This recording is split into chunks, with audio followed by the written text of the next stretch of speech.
Pain at the top of the hip, right in here, can often be caused by a hip flexor problem.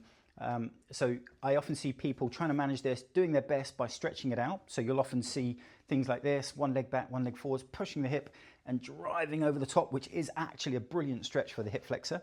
So carry on doing those, I like them. Also, you might see people in the gym kind of hooking their toes under a kettlebell and just kind of lifting it up and down. Again, great for strengthening. But the reason you might not be getting any better, or the reason it's recurrently coming back, is because you're not training the hip flexor through its full range of motion. So it does work from here to here, but it also works from here to here.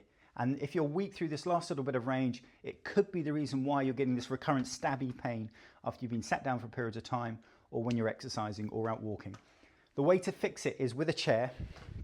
You pop your foot on the chair. So now we're already in that almost end of range position.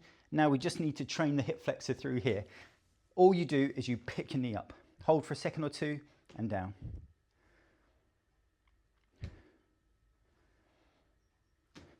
So start this with no resistance. So you don't need an exercise band. You just need to work against gravity doing that. And I would recommend about 10 to 15 repetitions at a time. Have a short break, do between 2 to 3 sets to begin with. Work both hips. You'll feel it burn like hell when you start to do it, so you know you're on the right track. Also, don't forget your glute work here. So we need to create that proper balance between front and back of the pelvis to overcome a hip flexor tightness. So a glute exercise could be a single leg bridge or a single leg deadlift. So a single leg deadlift would be this. So that is glute and hamstring. So don't neglect the outer range of your hip flexor to start getting on top of it. So let me know how you get on in the comments. Bear in mind it's going to take you about 6 weeks to build this strength that you need, so be consistent with it.